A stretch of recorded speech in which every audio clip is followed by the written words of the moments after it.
아름다운 찬양으로 하나님께 영광 돌리신 칸타빌레 대원 여러분들에게 하나님의 크신 은총이 함께 하시기를 바랍니다. 여러분, 아름다운 찬양 잘 들으셨습니까? 우리 감사의 박수 한번 부탁드릴까요? 감사합니다. 오늘 셋째 날 저녁을 맞이해서 변함없이 이 장소를 사랑해 주시고 또 하나님 배우고 만나기를 원하시는 여러분들 뵙게 돼서 정말 반갑습니다. 여러분의 발걸음 위에 하나님의 무궁하신 사랑과 그리고 복주심이 진심으로 함께 하시기를 충심으로 빌어마지 않습니다. 오늘 말씀의 제목은 믿을 수 없는 세상 속에서입니다. 질문 하나 하겠습니다. 온 세상이 돌아가게 하는 원동력, 그것은 과연 무엇일까요? 어떤 사람은 이렇게 말합니다. 세상이 돌아갈 수 있는 것은 법칙 때문이다. 규범이 있고 규율이 있고 그리고 법질서가 있기 때문에 세상은 돌아가는 것이라고 이야기합니다.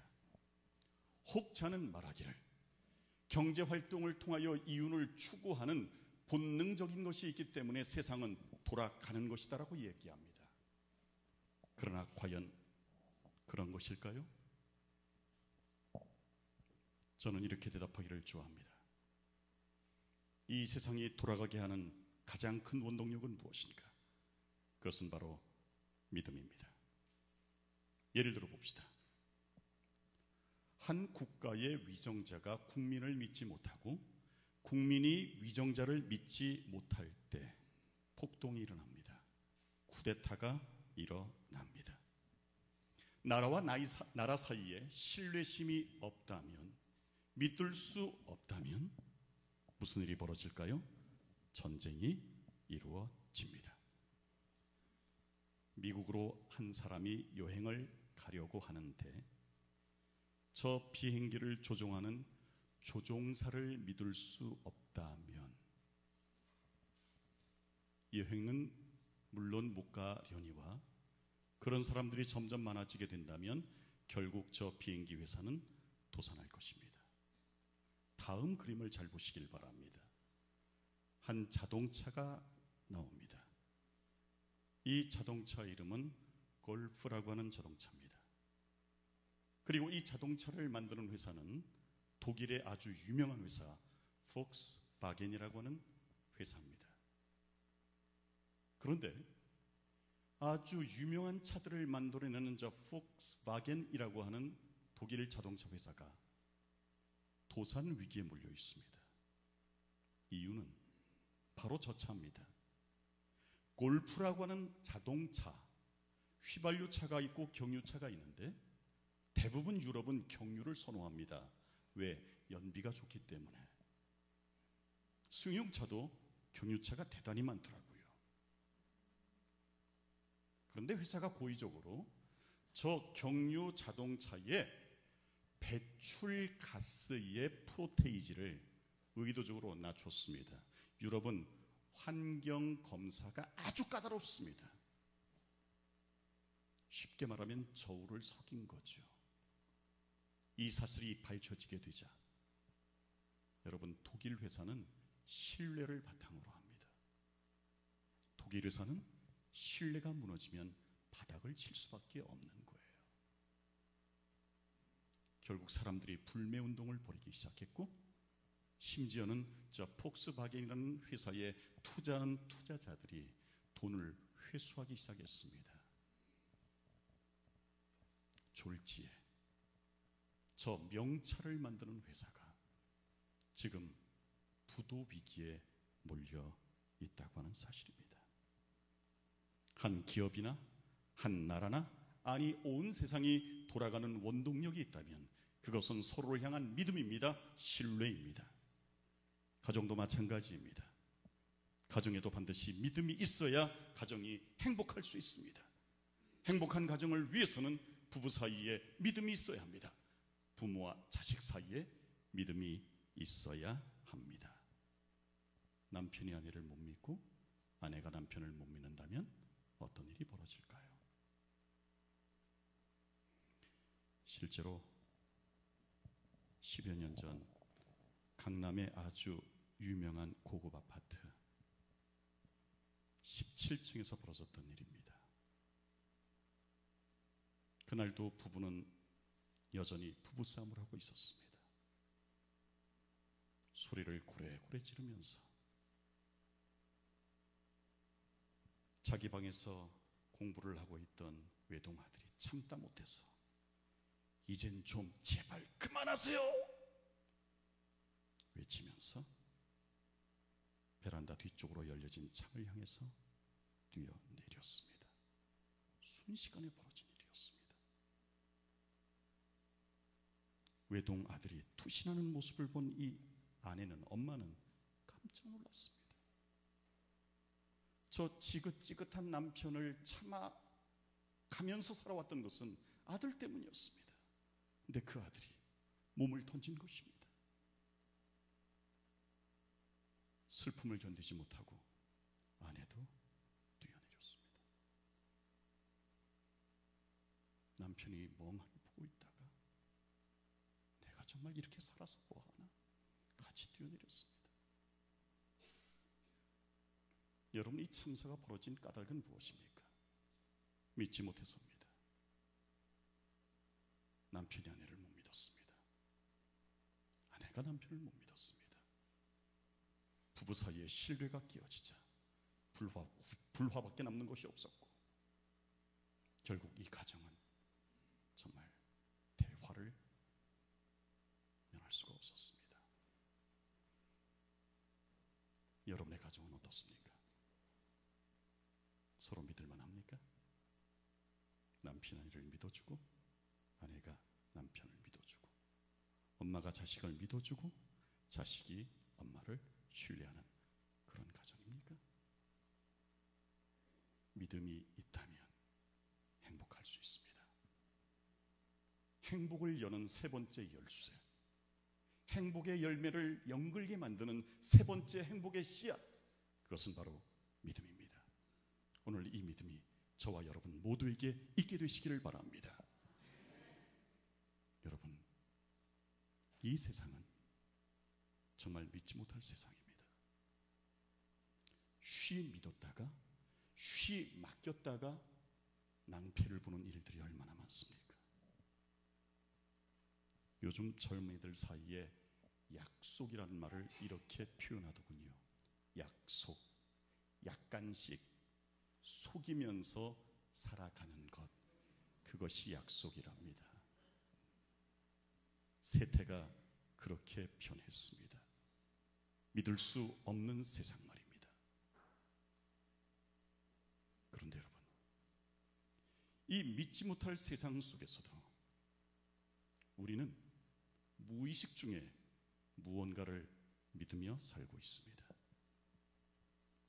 옛날에 이발소에 가면 그 머리를 깎아주는 아저씨가 뭐까지 해줬습니까? 면도까지 해줬습니다. 면도칼 무섭습니다. 이발사를 믿지 못한다면 어떻게 그 사람에게 내 목을 맡길 수가 있겠습니까? 버스를 타면 종종 졸 때가 있었습니다. 운전기사를 믿지 못한다면 여러분 어떻게 버스 안에서 졸 수 있다는 말입니까? 때때로 노란 중앙선 하나, 그건 아무것도 아닙니다. 핸들 조금만 틀면 침범할 수 있습니다.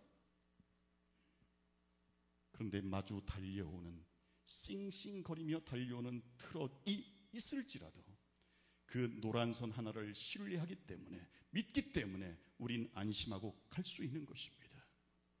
믿지 못할 세상 속에서도 우리는 무엇인가를 믿으며 살고 있다는 사실이지요. 마찬가지로 우리는 믿지 못할 세상 속에서 하나님을 믿으며 살아갈 때가 있음을 우리는 이해해야 합니다. 여러분, 우리는 비록 하나님에 대해서 자세히 모르지만 나도 모르는 사이에 하나님을 믿으며 살고 있습니다. 세상을 돌아가게 만드는 원동력인 그 믿음 중에 가장 기본적인 믿음이 있다면 그것은 하나님을 향한 믿음, 하나님을 믿는 것입니다. 여러분, 제가 목사로서 여러분들에게, 여러 사람들에게 하나님을 믿으라고 이야기하면 많은 분들이 저에게 이렇게 질문을 합니다. 하나님 정말 계시는 거 맞습니까? 아이, 그럼 계시지요. 그럼 어디 보여줘 보슈. 그럼 내가 믿을게. 사람들이 하나님을 믿지 못하는 이유는 하나님을 보지 못했기 때문에 못 믿는다고 하는데, 과연 그럴까요? 여러분은 공기를 보신 적이 있습니까? 이 앞에 공기가 있습니까? 없습니까? 눈에 보이지는 않지만 공기가 있다는 사실을 믿습니까? 어떻게 믿습니까?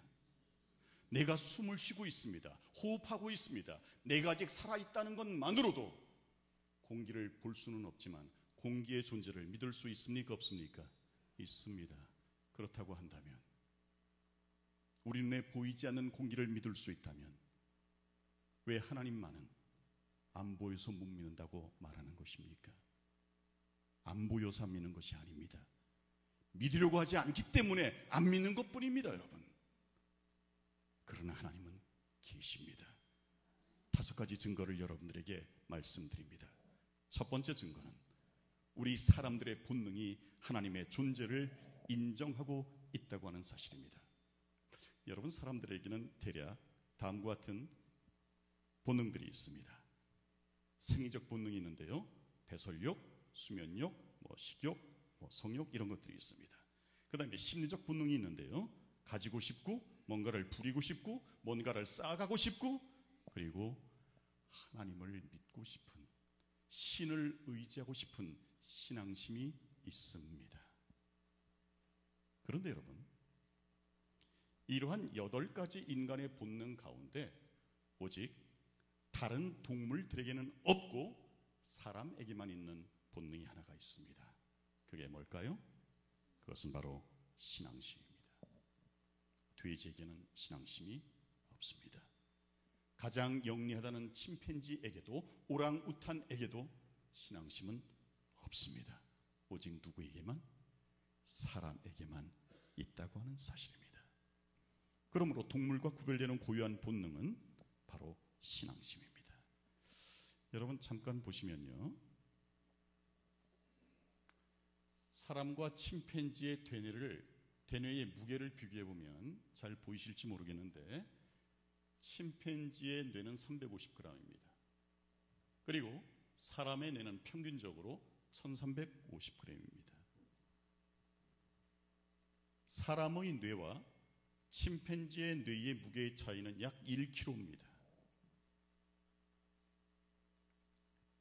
여러분, 먹고 자고 자식을 낳는 데 필요한 뇌의 무게는 350g이면 족합니다.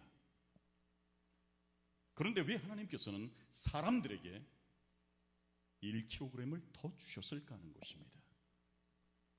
그것은 바로 하나님과 사람 사이에 교제를 나눌 수 있는 종교심, 신앙심을 위하여 우리 하나님이 1kg의 뇌를 더 선물해 주셨다고 하는 사실입니다. 여러분, 사람의 본능 가운데 생명의 위협을 느끼면 사람은 누구를 찾는가 하면 하나님을 찾습니다. 제가 설명을 드리죠. 길을 갑니다. 깜깜한 밤중에 길을 가다가 깜짝 놀랄 일이 생기면 누구를 찾을까요? 그때는 엄마를 찾습니다. 신체의 위협을 받을 때는 엄마를 찾습니다. 왜? 어머니의 태에서 출발을 했고 어머님의 보살핌을 받으며 살아왔기 때문에 인간의 잠재의식 속에 어머니는 해결사입니다. 그래서 신체적 위협을 당하게 되면 사람은 누구나 엄마를 찾습니다. 그러나 더 큰 위협, 생명의 위협을 받게 되면 엄마를 더 이상 찾지 않습니다. 하나님을 찾습니다. 여러분, 9.11 사태를 잘 아실 것입니다. 납치범들에게 납치가 된 비행기, 여객기가 여러분 잘 아시는 쌍둥이 빌딩과 부딪히기 전 사람들의 휴대폰들을 통해 가지고 전해진 그런 이야기들 여러분 아시지 않습니까? 대부분 무엇을 했습니까? 하나님을 찾았습니다. 그리고 기도를 했다고 합니다. 요나서를 읽어보면 하나님이 요나를 회복시키기 위하여 매우 거센 바람과 그리고 높은 파도를 보내십니다. 배에 탄 사람들이 처음에는 별것 아닌 듯 했습니다. 그러나 배가 거의 뒤집히게 될 때쯤 되자, 즉 생명의 위협을 느끼게 되자 사람들은 각각 자기의 신의 이름을 불렀다 그랬습니다. 생명의 위협을 받으면 사람들은 본능적으로 누구를 찾습니까? 신, 하나님을 찾는다는 이야기입니다. 혹시 불교라는 종교를 가지고 계신 분도 앉아 계실지 모릅니다. 제가 미리 양해를 구하겠습니다. 스님도 길을 가다가 갑작스럽게 물에 빠지면 본능적으로 부처님이 나와야 되는데 아쉽게도 하나님이 먼저 나온다는 이야기, 거짓이 아닙니다. 본능 속에 누가 계시는 것입니까? 하나님이 살아 계시는 것입니다. 이러한 인간의 본능이 누구를 증명하고 있습니까? 하나님의 존재를 증명하고 있다고 하는 사실입니다. 두 번째로 우리는 족보를 통하여 하나님이 계심을 알 수 있습니다. 여러분, 제가 이래봬도요 왕손입니다. 효령대군파 전주이씨 17대 손입니다. 저는 태조 이성계 할아버지를 뵌 적이 없습니다. 그분을 뵙기에는 너무 많은 세대차가 납니다. 저는 그분과 차 한잔 마셔보지 못했고 같이 식사 나눈 적 없지만 저는 그분이 실존적 인물이라는 사실을 한 번도 의심하지 않습니다. 왜? 역사에 기록되었고 우리 족보에 나오기 때문에. 여러분, 족보란 무엇입니까? 족보란 허구, 픽션이 전혀 가미되지 아니한 순수한 역사, 한 사람의 역사일 뿐만 아니라 한 혈통의 역사, 그것이 족보입니다. 그래서 족보는 틀림이 없어야 하고 실제로 틀림이 없습니다. 그런데 하나님의 책 성경을 읽어보면 하나님의 족보가 나타나고 있습니다. 누가복음 3장에 있는 말씀을 다 함께 읽어보십시다. 시작. 그 이상은 에노스요, 그 이상은 셋이요, 그 이상은 아담이요, 그 이상은 예수님으로부터 출발한 그 족보가 위로 거슬러 올라가는데 아담, 인류 최초의 시조 아담, 그 이상은 누구라고 얘기하고 있습니까? 하나님이시라고 말하고 있는 것입니다. 족보는 틀림이 없습니다. 이 세계의 어떤 책에도 하나님의 족보는 나오지 않습니다. 오직 성경에만 하나님의 족보가 나오고 있습니다. 예수님의 족보, 그리고 하나님의 족보. 그 족보를 통하여 우리는 예수님이 실존했던 인물이라는 사실을 우리는 알 수 있는 것입니다. 세 번째입니다.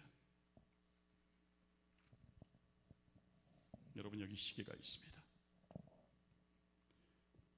이 시계를 보면 저 시계가 좋은 시계냐 나쁜 시계냐 이거 중요하지 않습니다.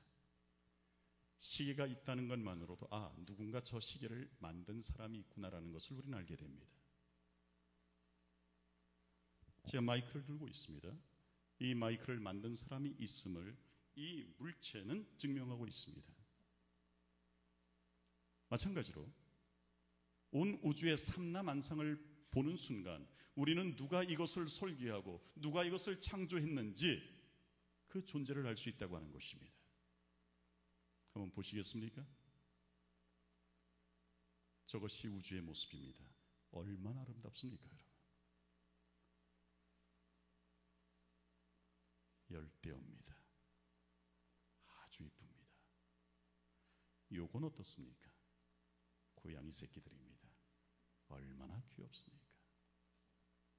이렇게 아름다운 것들이 저절로 태어났다. 말이 됩니까? 여러분, 수학자 보렐이라는 사람이 창세기 1장 1절 태초에 하나님이 천지를 창조하시니라 띄어쓰기와 그 다음에 마침표까지 합쳐서 전부 38타를 쳐야 됩니다. 타자로 칠 때. 원숭이 한 마리를 데려옵니다. 그리고 그 원숭이 앞에 타자기를 놓습니다.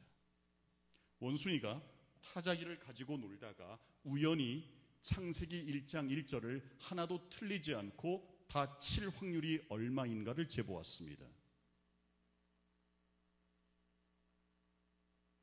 가상입니다.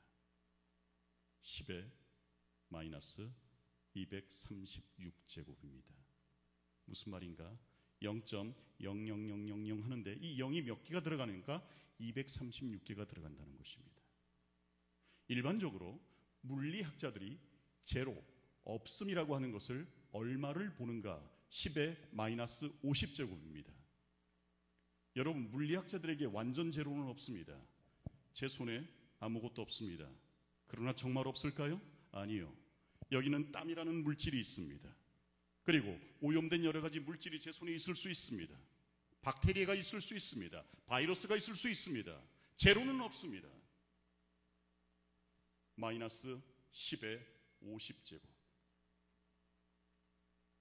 그런데 50제곱이 아니라 이것 10의 마이너스 236제곱. 무슨 말입니까? 제로 중에 완전 제로라는 의미입니다. 여러분, 이미 만들어진 타자기, 그리고 살아있는 원숭이, 장난치다가 창세기 1장 1절을 우연히 칠 수 있는 확률이 그렇다면 저 아름다운 고양이가, 저 아름다운 열대어가, 그토록 아름다운 이 온 우주 삼라만상이 저절로 태어날 확률은 과연 얼마나 되겠습니까? 질문. 물이 무거울까요? 얼음이 무거울까요? 다시. 물이 무거울까요? 얼음이 무거울까요? 감사합니다. 원주는 확실히 다릅니다. 대부분 얼음이 무겁다고 말하는데 사실 물이 무겁습니다. 얼음이 물에 가라앉습니까? 뜹니까? 그러면 물이 무거운 겁니까? 얼음이 가벼운 겁니까? 둘 다죠. 물은 무겁고 얼음은 가볍습니다. 여러분, 여기엔 놀라운 신비가 있습니다. 일반적으로 액체보다 뭐가 무거워야 돼요? 고체가 무거워야 돼요. 그게 정상이에요. 근데 하나님은 얼음이 가볍게 창조하셨어요. 만약 물보다 얼음이 조금이라도 무겁다면, 자, 여기 물이 있어요. 그러면 표현이 추우면 얼겠죠? 얼면 어떻게 돼요? 가라앉겠죠? 또 얼죠? 가라앉겠죠? 얼죠? 가라앉겠죠? 뭐만 남아요? 얼음만 남아요. 그럼 물속에 있는 생명체 다 죽습니다. 그런데 하나님은 물보다 얼음이 가볍도록 창조하셨어요. 그래서 수중의 생물들이 살 수 있도록 만드셨어요. 이게 우연일까요, 여러분? 설계하신 분이 계신다는 거죠. 사랑하는 여러분, 우리는 저절로 태어난 사람이 아닙니다. 저절로 생겨난 사람이 아닙니다. 부모님이 계시기 때문에 저희들은 태어난 것입니다. 마찬가지로 온 세상도 창조주 되시는 하나님이 계시기 때문에 이렇게 아름다운 천연계가 있을 수 있다고 하는 사실입니다. 네 번째입니다. 성경은 하나님을 만나본 사람들의 이야기라고 하는 것입니다. 질문하겠습니다. 우리 박정길 선생님, 네, 만만합니다. 저랑 고향이 같은 분입니다. 박 선생님, 원자를 보신 적이 있습니까? 사람 김원자, 그 원자 말고 분자보다 조금 더 작은 원자 보신 적이 있습니까? 없으시죠? 그럼 원자보다 조금 더 작은 양성자를 보신 적은 있습니까? 중성자는 본 적이 있습니까? 핵은 본 적이 있습니까? 봤다면 거짓말입니다. 근데 여러분, 원자는 존재합니까? 존재합니다. 아무도 본 사람은 없지만 원자가 있다는 사실을 증명한 누구의 말을 믿는 것입니까? 과학자의 말을 믿는 것입니다. 과학자들조차도 실제로 분자가 어떻게 생겼는지, 양성자가 어떻게 생겼는지 몰라요. 그러나 실험을 해보니까 이런 것들이 존재하는구나 알게 된 것입니다. 그리고 그들의 주장을 우리는 수용하는 것입니다. 받아들이는 것입니다. 여러분, 성경은 하나님을 만나본 사람들의 기록입니다. 예수 그리스도를 만났던 사람들의 기록입니다. 하나님을 직접 대면하여 보고 그분의 명령을 받았던 사람이 기록한 책, 그것이 성경입니다. 과학자들의 말을 믿을 수 있다면 왜 하나님의 종들의 이야기를 우리가 믿지 못하겠습니까, 여러분? 하나님과 대면했던 사람들의 기록, 성경, 여러분도 믿을 수 있게 되기를 간절히 바랍니다. 다섯 번째로요, 구원과 영생은 분명히 있다고 하는 사실입니다. 옛날 얘기 하나 해드릴게요. 옛날에 하루살이하고 메뚜기가 만나서 하루 진종일 재밌게 놀았습니다. 해가 서산으로 넘어가려고 하자 메뚜기가 하루살이한테 이렇게 말합니다. 하루살이야, 오늘은 그만 놀고 내일 만나서 다시 놀자. 그런데 하루살이는 내일을 몰라요. 하루살이는 며칠밖에 못 살아요? 하루밖에 못 살아요. 묻습니다. 메뚜기야, 내일이 뭔데? 메뚜기는 자기의 경험과 지식을 총동원해서 내일을 설명합니다. 조금만 더 있으면 햇님이 서쪽산으로 지게 되고 깜깜해져. 그리고 날은 좀 추워져. 그리고 하늘에는 달림과 별림이 총총총 박힌단다. 그런데 시간이 조금만 더 지나면 서쪽으로 넘어갔던 햇님이 동쪽에서 다시 뿅긋 돋아 나와. 그게 내일이야. 이 정도면 설명 잘한 거죠. 메뚜기가 그 정도면 정말 잘한 거죠. 근데 그 말을 듣자마자 하루살이가 팔을 걷어붙입니다. 그리고는 메뚜기의 뺨을 찰싹 때리면서 하는 말, 나쁜 놈, 내일이 어디 있어? 장면이 조금 바뀝니다. 이번엔 메뚜기와 개구리가 만나서 여름 내내 재밌게 놀고 있었습니다. 메뚜기는 깽깽이, 개구리는 바바로티 흉내를 내면서 아주 재밌게 놀고 있었습니다. 그런데 첫 서리가 내렸습니다. 개구리가 말합니다. 메뚜기야, 난 들어가서 잠을 자야 되거든. 올해는 그만 놀고 내년에 만나서 놀자. 메뚜기는 몇 년밖에 못 살아요? 1년밖에 못 살아요. 메뚜기가 궁금해 죽겠어요. 개구리야, 내년이 뭔데? 개구리는 자기의 경험과 지식을 총동원해서 내년을 설명합니다. 메뚜기야, 시간이 조금만 더 지나면 날이 추워져. 강은 얼어붙지 하늘에서는 눈이 내려 온 천지가 하얗게 된다고 들었어. 나도 보지는 못했거든. 그런데 시간이 조금 더 지나면 들판에서는 아지랭이가 모락모락 피어오르고 산에는 진달래와 개나리가 막 피어. 그게 내년이야. 이 정도면 잘 설명한 거 아닌가요? 이 정도면 개구리 수준에서. 그런데 이번에는 메뚜기가 팔을 걷어붙입니다. 그리고 내년을 설명하는 개구리의 뺨을 찰싹 때리면서 하는 말, 나쁜 놈, 내년이 어디 있어? 너 두 번 다시 보나 봐라. 그의 겨울 메뚜기는 동사하고 말았습니다. 장면이 조금 바뀝니다. 여기는 에덴 동산. 사람이 죄를 범했습니다. 하나님이 등장하십니다. 인간들아, 이제는 죄로 인해서 내가 너희와 함께 거할 수 없으니 이 다음에 저 하늘나라에서 영생하자. 사람은 영원히 살아보지를 못했어요. 그래서 하나님께 묻습니다. 하나님, 영생이 뭔데? 하나님은 자신의 지식과 경험을 총동원해서 영생을 설명하십니다. 그것이 바로 하나님의 책, 성경입니다. 하나님의 입장에서 가장 쉬운 언어로 인간이 이해하기 쉽도록 영생에 관하여 하나님이 설명하시는 말씀입니다. 그런데 하나님의 영생에 관한 설명이 맞춰지자마자 아담이 그랬다는 것 아닙니다. 현 시대의 사람들이 팔을 걷어붙입니다. 그 다음 일은 상상해 보시기를 바랍니다. 실제로 인간들이 하나님의 피난을 치고 있습니다. 영생을 설명하시고 영생을 주겠다는 듯.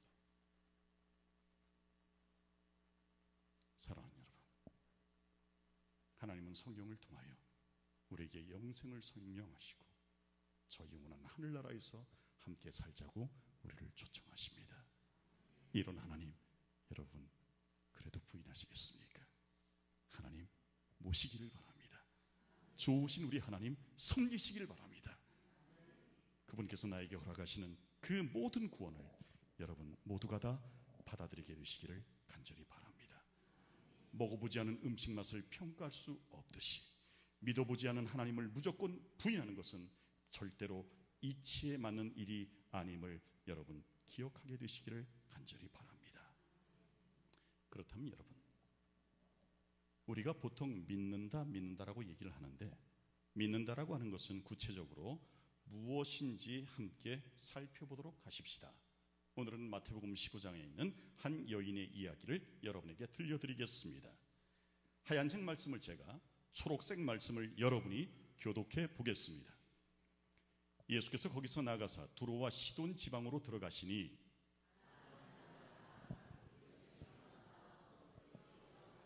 주 다윗의 자손이여 나를 불쌍히 여기소서. 내 딸이 흉악히 귀신 들렸나이다 하되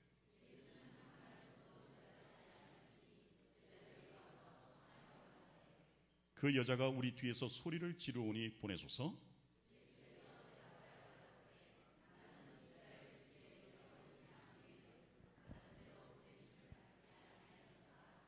여자가 와서 예수께 절하며 가로되 주여 저를 도우소서.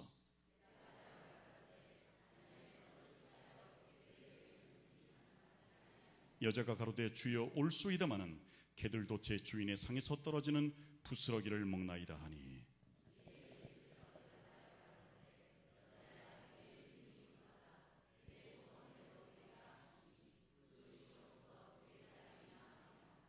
내 믿음이 크도다. 내 소원대로 되리라. 아멘. 여러분이 이 말씀 속에 숨겨져 있는 믿음이란 무엇인지 두 가지로 요약해서 말씀을 드리겠습니다. 첫째, 믿음이란 수용하는 것입니다. 여러분, 봄이 되면 이렇게 아름다운 꽃이 피죠? 꽃이 어디서 피죠? 땅에서 핍니다. 흙에서 핍니다. 그런데 여러분, 흙 자체에는 생명력이 있습니까? 없습니까? 생명력이 없습니다. 생명은 전적으로 씨앗 속에만 존재합니다. 너는 흙이니 뭐로 돌아갈지니라? 흙으로 돌아갈지니라. 흙은 생명이 없습니다. 생명력 전혀 없는 흙이 봄이 되어서 기화효초를 피워낼 수 있는 비결은 바로 수용의 결과라고 하는 사실입니다. 생명 덩어리인 씨앗의 수용을 통하여 흙은 생명을 잉태할 수가 있는 것입니다. 우리 죄인은 본질상 생명력을 잃어버렸습니다. 우린 본래 흙이기에 흙으로 돌아갈 수밖에 없습니다. 흙에 불과한 우리가 생명을 꽃피우는 유일한 비결은 무엇일까 하는 것입니다. 똑같습니다. 하늘의 생명 덩어리가 되시는 예수 그리스도를 수용하는 것입니다. 수용이란 받아들이는 것입니다. 믿음은 다른 것 아닙니다. 믿음은 수용, 받아들이는 것입니다.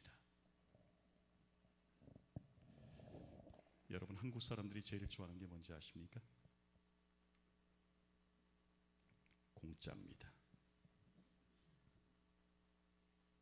한국 사람들 정말 공짜 좋아합니다.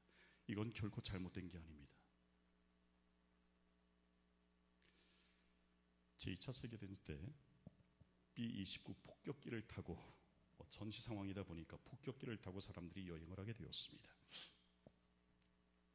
근데 갑자기 이 노후된 그 비행기가 갑자기 프로펠러가 퍼덕퍼덕거리더니만 완전히 서버렸어요. 이제 서서히 추락해 가는 것입니다. 기장은 급히 사람들을 불러 모았고 위급한 상황을 알려주었습니다. 그리고 낙하산을 하나씩 나눠주었습니다. 그리고 뛰어내리라고 했습니다. 그러나 아무도 뛰어내리는 사람이 없었습니다. 왜? 무서우니까. 낙하산 안 펴지면 어떻게 하지? 무서웠었어요. 기장이 어떻게 하면 저 사람들을 뛰어내리게 할까 하다가 가장 쉬운 사람은 독일 사람과 일본 사람이었습니다. 어이 독일 사람 이리 오시오. 히틀러의 명령이요 뛰어내리시오. 하이 히틀러 하고 뛰어내렸습니다. 일본 사람 이리 오시오. 천황폐하의 명령이니 뛰어내리시오. 하이 소데스까 뛰어내렸습니다. 그 다음에 프랑스 사람을 좀 뭐라 그랬습니다. 프랑스 사람 하면 낭만, 멋 아닙니까? 이리 와보시오. 저 푸른 천공에 펼쳐진 저 하얀 낙하산 얼마나 낭만적이요. 동참하지 않겠소? 메르시보크 대단히 감사합니다 인사하며 뛰어내렸습니다. 다음엔 미국 사람의 눈에 띄었어요. 이리 오시오. 미국 민주주의 원칙이 뭔지 아시죠? 알다마다요. 다수의 원칙에 의해서 당신도 뛰어내리시오. Thank you so much. 뛰어내렸습니다. 맨 마지막까지 남아있는 사람 한국 사람이었습니다. 고민했습니다. 도무지 생각이 안 나는 것입니다. 무릎을 탁 쳤습니다. 한국 사람 뛰어내리는 거 공짜요 했더니 뛰어내렸다고 하는 전설 따라 삼천리 같은 이야기가 있습니다. 그 정도로 한국 사람은 공짜를 좋아합니다. 나쁜 것 아닙니다. 왠지 아십니까? 구원은 공짜기 때문에 그렇습니다. 그래서 한국 사람들은 잘 믿는 것입니다. 구원은 뭐라고요? 공짜입니다. 그런데 여러분, 받는 사람의 입장에서는 공짜인지 모르지만 주는 분의 입장에서는 온 우주보다도 더 귀한 하나님의 아들의 목숨값으로 지불된 것이라는 사실을 우리는 기억해야 합니다. 25년 전 제가 태백에서 목회할 때 일입니다. 광부의 실상을 알기 위해서 저도 내려가 보았습니다. 제가 당시 철암교회를 섬기고 있었는데 철암은 해발 600m, 거기서 케이지라고 하는 것을 타고 지하 마이너스 400m까지 내려갑니다. 1km를 내려가는 것입니다. 한겨울에도 땀이 삐질삐질 납니다. 제가 그때 느낀 게 있었어요. 대한석탄공사에서 거금을 들여서 1km를 수직으로 오르내릴 수 있는 케이지, 곤양기를 만들어 놨어요. 엄청난 거금을 들여서 만들어 놨어요. 그 시설을 이용하는 사람은 뭐만 누르면 되는가 하면 스위치만 누르면 돼요.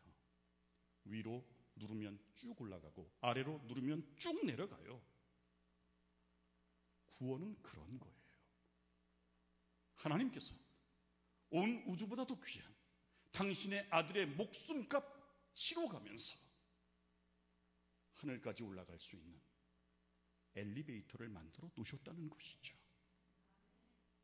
우리가 거기에 타서 뭐만 누르면, 스위치를 누르기만 하면 되는 거예요. 우린 공짜예요. 이 공짜를 여러분들에게 나눠드립니다. 받아가시기 바랍니다. 여러분, 믿음은 수용입니다. 받아들이는 것입니다. 공짜 받아가시기를 바랍니다.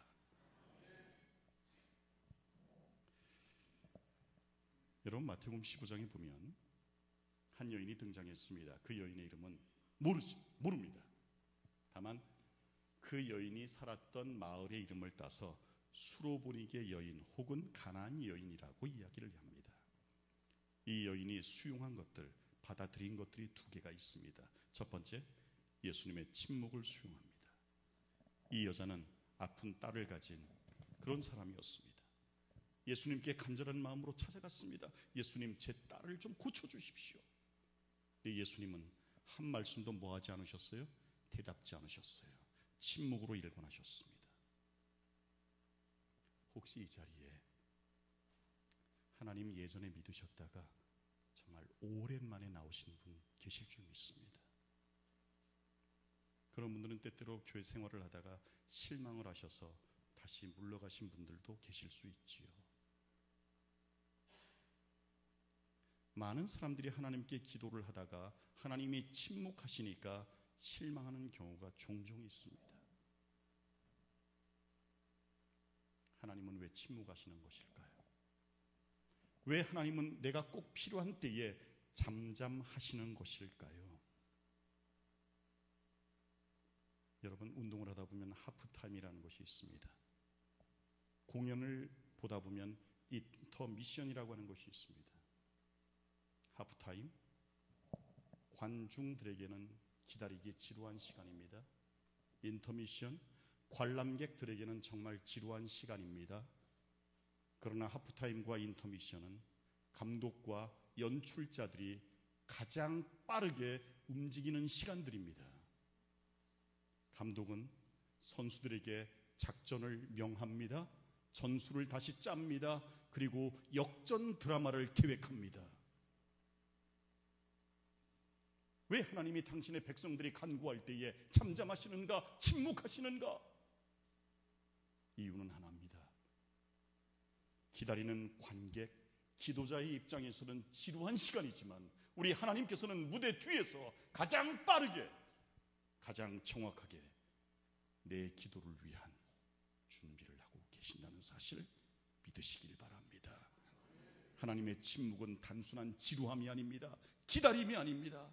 하나님의 하프타임이며 하나님의 인터미션이라는 사실을 여러분 기억하시기를 바랍니다. 예수께서 이 여인을 외면하셨어요? 침묵하셨어요? 본심이 아니었습니다. 잠시 후에 여자야, 내 믿음이 크도다. 내 믿음대로 되리라. 아멘. 찰나라고 하는 사실입니다. 하나님의 침묵은 찰나입니다. 여러분, 믿으시길 바랍니다. 두 번째로 이 여인은 예수님의 사랑을 수용했습니다. 퀴즈 하나 내겠습니다. 저 성경절 가운데 수로보니게 여인을 향한 예수님의 사랑이 담뿍 담긴 단어가 하나가 있습니다. 뭘까요? 자녀, 떡, 개. 정답은 개입니다. 여기 머리가 희끗하신 어르신 한 분 앉아 계시는데요. 감히 질문해도 되겠습니까? 혹시라도 모르는 사람이 우리 어르신을 이 취급한다면 기분이 좋으시겠습니까? 나쁘시겠습니까? 저는 아주 그냥 박차고 나갈 것 같습니다. 아무리 예수님이라 할지라도 개라는 소리를 나한테 했다면 전 정말 기분 나쁠 것 같습니다. 어르신도 그러시겠죠? 근데 사실 저 개라는 단어는 이 여인을 향한 예수님의 애정 고백이 담겨져 있는 표현이었습니다. 여러분, 요즘 사시기 힘들죠? 그래도 이렇게 웃으며 사시기를 바랍니다.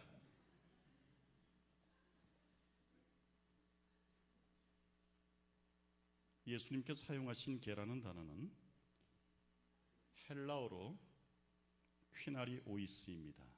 네, 퀴나리 오이스는 아주 큰 개가 아니라 아주 작은 애완견을 의미합니다. 야성이 없는 개, 스스로의 힘으로는 살아갈 수 없는 개를 의미합니다. 오늘 제가 개 얘기를 좀 해드리겠습니다. 제가 경기도에 있는 한 교회를 섬길 때 교회 건축을 끝냈고 사택으로 들어가게 되었습니다. 부지가 꽤 넓었어요. 원주 새하늘교회만큼은 아니겠지만 꽤 넓었습니다. 근데 사택이 아주 외진 곳에 뒤편에 있어가지고 제가 하나님을 믿지 못하거나 신뢰하지 않는 것은 아니지만 그래도 제가 어디 장기 출장을 가면 전도회나 사경회를 가면 그래도 가족들을 위해서 뭔가 좀 필요하겠다 생각을 했습니다. 개가 필요했습니다, 사실은. 그래서 누구한테도 말하지 않고 개가 있었으면 좋겠다 생각하고 있는데 일주일간에 개가 3마리가 들어왔습니다. 맨 처음 들어온 견 잡견이에요. 잡견. 아주 하에서 이름을 한이라고 지었습니다. 두 번째 개는요, 여러분 주둥이가 뾰족한 콜리라는 개 아시나요? 호주에서 양을 모는 개가 있습니다. 정말 멋들어진 개입니다. 그게 왔어요. 세 번째 개는 아주 대조되는, 여러분 푸들이라는 강아지 아시죠? 푸들 중에도 가장 작은 푸들이 토이 푸들인데, 토이 푸들 순종을 제 친구가 보내봤어요. 제가 아무리 개가 필요하다지만 어떻게 사택에서 개를 3마리나 키우겠습니까? 그런데 돌려보낼 개가 없는 거예요. 잡견을 돌려보내자니 장로님이 주신 개인데, 우리 목사님은 고급만 좋아하시네, 이럴 것 같고, 콜리를 돌려보내자니 그때 같이 학교에 근무했던 선생님이 보내주신 건데, 목사님이 사료값이 없어서 어려워서 그러시나, 이럴 것 같고, 결국 제가 3마리를 다 키웠습니다. 근데 3마리 가운데 제일 똑똑한 개가 무슨 개인지 아십니까? 잡견이 제일 똑똑합니다. 콜리는요, 훈련을 시키면 훈련시키는데도 다 받아들여요. 앉아, 일어서, 기본이에요. 집사람하고 방문을 가기 위해서 가면 대문 앞까지 쫓아와요, 개들이. 그런데 그 콜리 보고 집에 가자 그러면 정말 집에 가가지고 주인 올 때까지 자리를 지키고 있어요. 아주 똑똑한 개예요. 그 다음에 이 토이 푸드는 또 얼마나 또 똑똑한지요. 신문지를 절반으로 이렇게 접어가지고 대소변 가리게 했거든요. 근데 혹시 쉬를 하다가 소변이 신문지 밖으로 조금이라도 흐르잖아요. 그러면 온갖 아양을 다 떱니다. 가보면 조금 흘렸어요. 응가를 조금 흘렸거나. 똑똑해요, 그만큼. 그런데 정말 똑똑한 건 잡견이에요. 이 개는 화장실을 가도 우리 교회 경내에서는 쉬도 안 하고 응가도 안 해요. 길 건너편에 화덕교회라는 다른 교회가 있는데, 죄송합니다. 죄송합니다. 아니, 훈련시킨 거 아니에요. 그냥 본능적으로 거기 담벼락에 가서 쉬를 하고 와요. 그리고 길을 건널 때 중앙선 함부로 이렇게 침범하지 않고요, 횡단보도로 건너요. 개는 생명이라서 색깔을 구분을 못 하거든요. 아마도 주인이 횡단보도로 계속 다니다 보니까 따라서 건너는 것 같더라고요. 근데 이 개가 정말 똑똑한 건 왜 똑똑한가 하면, 이 개는 처음 보는 사람일지라도 신자면은 안 짖어요. 근데 아무리 자주 봐도 신자가 아니면 짖어요. 이를 드러내고 짖어요. 물 것처럼. 교회를 완공은 했지만 하자가 좀 생겨가지고 이제 그 건축했던 분들이 보수를 하러 왔거든요. 우리 교인들이었었어요. 근데 그 가운데 한 분이 아직 이거를 해결 못하신 분이 계셨어요. 담배를.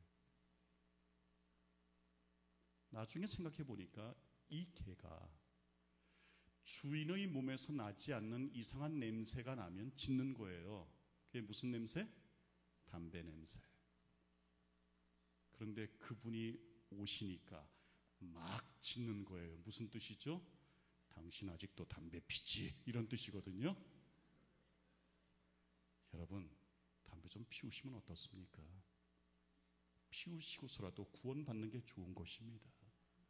담배 때문에 교회 못 나오겠다? 그럴 필요 없습니다. 일단 나오세요. 구원 받으세요. 교회 생활하다 보면, 믿음 생활하다 보면 담배가 지긋지긋해질 때가 옵니다. 그때 끊으시면 돼요. 근데 어쨌든 간에 그분에게 제가 좀 우회적으로 설명을 좀 드렸어요. 그랬더니 얼굴이 빨개지시더라고요. 빨개지거나 말거나. 2주 후에 그분이 다시 오셨어요. 또 다른 공사를 하시러. 근데 더 이상 그 개가 짖었을까요? 안 짖었을까요? 안 짖었어요. 그 잡견이요, 담배 끊게 만드는, 사람 만드는 그런 개예요. 그런데 하루는 일찍 방문을 마치고 강아지 3마리를 데리고 산책을 나가려고 나서는데 토이푸들이 촐싹거려요. 주인보다 앞서서 쏜살같이 뛰어나가다가 나가면서 곧바로 데려오거든요. 그 교회가 뛰어나가서 왼쪽으로 돌아야 되는데 뛰쳐나가다 보니까 미처 커브를 틀지 못하고 그만 직진을 해버리고 만 거예요. 트럭하고 부딪혔어요. 귀 평형 감각기관 다 나갔고요. 눈 하나 없어졌고요. 다리 완전히 쩔뚝거렸어요. 수의사한테 데려갔더니 안락사 시키라는 거예요. 저희 집사람을 아시는 여러분들이 계시니까 저희 집사람이 정이 참 많거든요. 자기는 안락사 못 시켰다는 거예요. 자기가 한 달 동안 새벽 기도하겠다는 거예요. 개를 위해서 기도하는 사람 저 처음 봤습니다. 그러나 어쨌든 낫어요. 그러나 여전히 평형 감각기관은 망가졌고요. 다리는 절고요. 입이 벌어져 가지고 침을 계속 흘려요.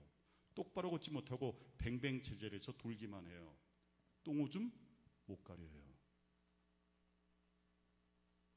제가 마침 또 공부할 기회가 생겨서 다른 데로 옮길 수밖에 없었고 거기는 사택이 아파트였어요.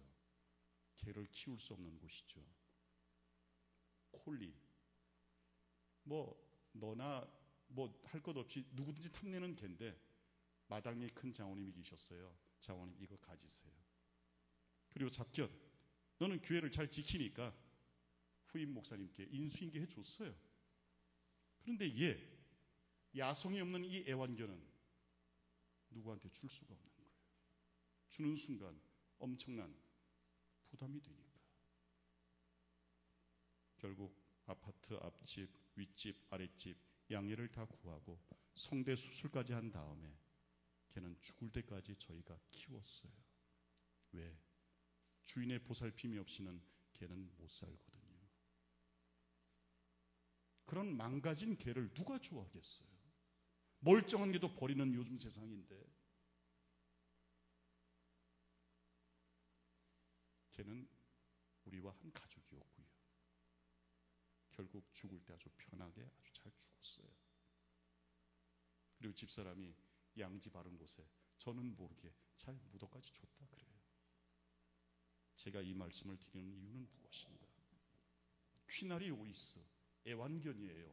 야성이 없어요. 주인의 보살핌이 없이는 도무지 살아갈 수 없는 개예요. 이걸 바꾸면 이런 뜻입니다. 불쌍한 여인아, 너는 작디 작은 개와 같구나. 너는 주인이 필요한데 내 주인이 누구니? 그러자 수로 부르기의 여인이 이렇게 응답합니다. 내 주인은 오직 당신이십니다. 비록 부스러기 사랑일지라도 저는 만족합니다. 주십시오. 제 주인이 되어 주십시오. 사랑 고백인 것입니다. 사랑하는 여러분, 하나님은 여러분을 사랑하십니다. 하나님은 여러분의 주인이 되기를 원하십니다. 그 하나님께로 나오시길 바랍니다. 그 하나님의 초청을 수용하시기를 바랍니다. 하나님의 은혜가 여러분들에게 함께 하시기를 축원합니다. 두 번째로 믿음은 간절한 응시입니다.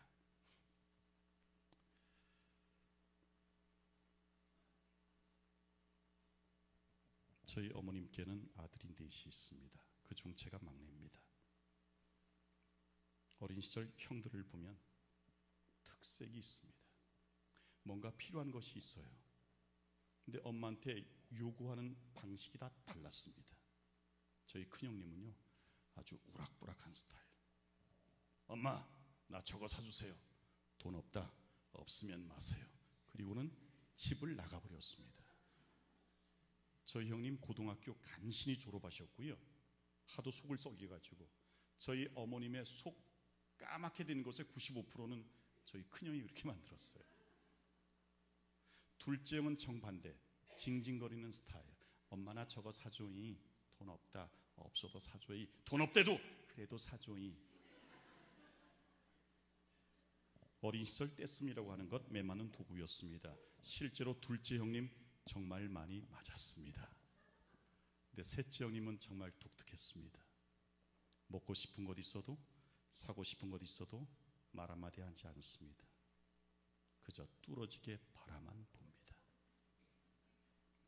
한 번은 저희 집이 서울 신솔동에 있었는데 근처에 안암시장이라고 하는 큰 시장이 있었습니다.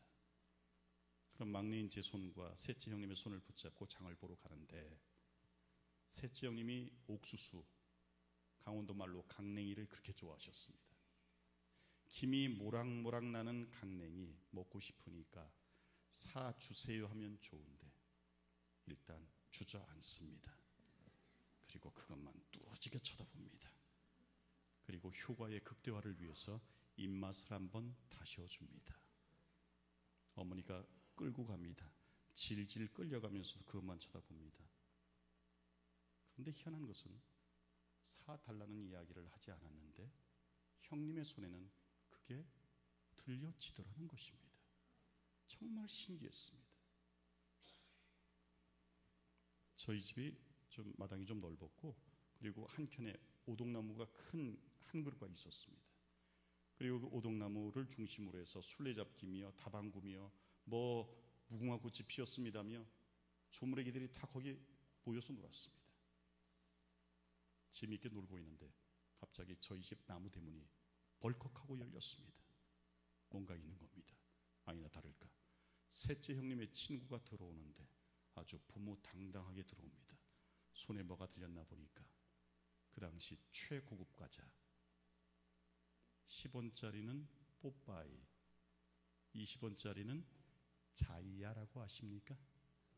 자이야 아십니까? 네, 모르면 말고 둘 다 라면 부스러기를 튀겨놓은 과자지만 그 당시는 정말 맛있는 과자였습니다. 큰형이 안방을 향해서 소리칩니다.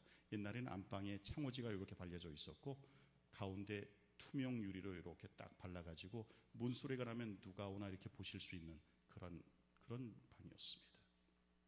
형님이 소리칩니다. 엄마, 나도 자야 사주세요. 돈 없다. 없으면 마세요. 또 나가버렸어요. 지금은 큰형님이 정말 마음을 잘 잡고 잘 사십니다. 벌써 그분이 회갑이 지난 분이시니까 이젠 다리에 힘도 빠졌고 아주 말 잘 듣습니다. 둘째 형님 차례가 됐습니다. 엄마, 나도 자야 사줘이. 그 투명 유리로 엄마의 동정을 살펴보면서 엄마, 나 자야 사줘이. 돈 없다. 없어도 사줘이. 없대도 그래도 사줘이.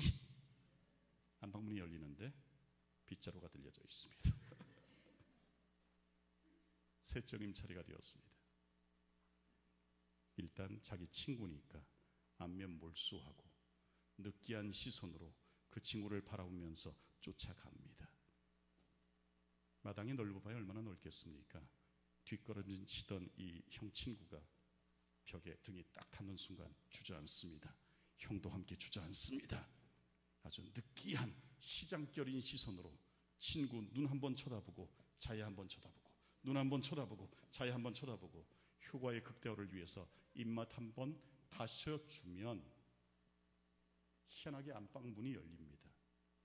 어머니가 나오시는데 빗자루 대신 지갑이 들려져 있습니다. 나가셨다가 들어오시는데 자야가 2개 들려져 있습니다. 집 나간 놈고 없고 매 맞은 놈고 없고. 형님과 막내는 불쌍하잖아요. 여러분, 제가 누구 쫓아다녔겠습니까? 큰형 쫓아다녔으면 아마 제 몸에 낙서가 돼 있을지도 몰라요. 둘째 형님은 절대로 제가 상종하고 싶지가 않았어요. 왜? 정말 많이 맞았거든요. 그런데 셋째 형님을 쫓아다니면 자다가도 떡이 생겼어요. 어린 시절에 제가 느꼈던 한 가지는 간절한 응시가 얼마나 위력적인가 하는 사실이었습니다. 사달라는 말 안 해도, 필요하다는 말 하지 않아도 느끼하고도 간절한 시선으로 바라보니까 생겨나더라는 것이죠. 저는 철이 든 다음에 이유를 알았어요. 셋째 형님이 혀가 짧아요. 그래서 말을 많이 더듬으세요. 제 이름을 부를 때 단 한 번에 부르신 적이 없어요. 상이야, 이렇게 저를 불러야 돼요. 어머니 입장에서는 그게 안쓰러우셨던 거예요. 차라리 말이라도 하면 좋으련만 말조차 하지 아니하고 자신의 핸디캡을 그저 아는 채 뚫어지게 바라만 보는 그 아들이 너무나도 안쓰러워서 그 아들 거하고 불쌍한 막내 거는 꼭 챙겨 주셨다는 거죠. 여러분, 믿음은 복잡한 거 아니에요. 믿음은 시장결인 눈으로 하늘을 간절히 응시하는 것입니다. 말하지 않아도, 표현하지 않아도 우리 하나님 주십니다. 여러분, 믿음은 그런 것입니다. 우리 바라봅시다. 우리 하나님은요, 우리 어머니보다 못하신 분이 아니세요. 훨씬 더 좋으시고요, 훨씬 더 크신 분이 바로 그 하나님이십니다.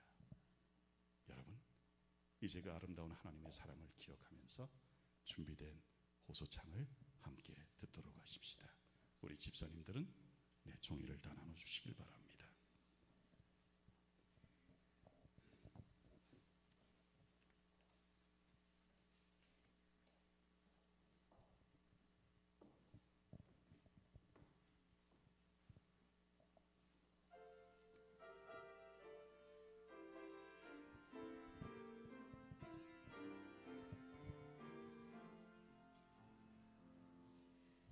나는 날 꿈속을 헤매며 어느 바닷가 걸을 때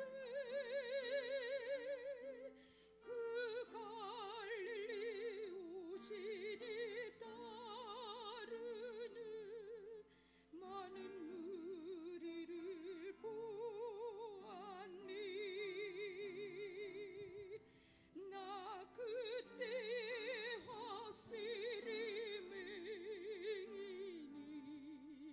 눈을 뜨는 거 보았네. 그 갈릴리 오시니 능력이 나를 놀라게 했도다. 내가 영원히 삼을 전에 그 부드러운 주 모습을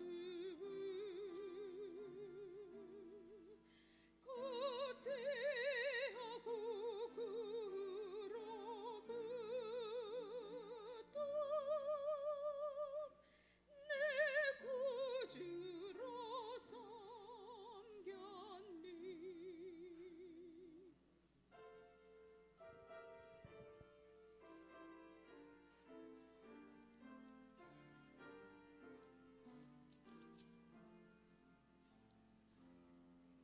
이 세상을 살 동안 시달린 모든 친구여 나오라. 그 은혜 베푸심을 보고서 마음의 평안을 얻으라.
반주를 계속해 주시면 고맙겠습니다. 이제 우리 다 함께 기도하기 위하여 머리를 숙이고 조용히 눈을 감아 보시기를 바랍니다.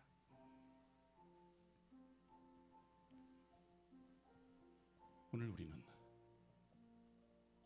온 세상을 돌리는 위대한 원천이 믿음이라는 사실을 알게 되었습니다. 그리고 그 믿음은 무엇인가를 받아들이는 것이며, 그리고 필요한 그 무엇을 위하여 간절한 마음으로 하늘을 바라보는 것이라고 말씀을 드렸습니다. 세상 그 어떤 민족보다도 공짜를 좋아하는 우리 대한민국 사람들, 구원은 분명히 공짜입니다. 하나님이 거저 주시는 것이고 하나님께서 무조건적인 은혜로 입혀 주시는 것입니다. 그러나 구원은 받는 자의 입장에서는 거저지만 주시는 분의 입장에서는 우주에서 가장 값비싼 하나님의 아들의 목숨값으로 지불되어진 것입니다. 그 무엇보다도 값비싼 그 구원을 우리 하나님이 거저 주기를 원하시고 계십니다. 받아들이게 되시기를 바랍니다. 그분의 사랑, 그분의 구원 받아들입시다. 하늘을 향해 시장기 어린 시선을 가지고 하늘을 간절히 응시합시다. 그래서 이 자리에 계신 저와 여러분 모두가 참된 행복자로 사실 수 있게 되시기를 바랍니다.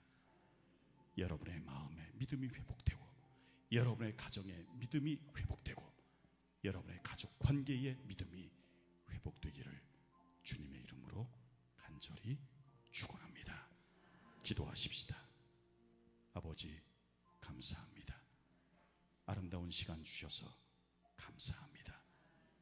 믿음을 알게 되었습니다. 하나님이 존재하시는 분임을 알게 되었습니다. 믿을 수 있게 하옵시고 받아들일 수 있게 하옵시고 하나님을 바라보며 살아가는 우리 모두 되게 하옵시기를 예수님의 이름으로 간절히 기도하옵나이다. 아멘.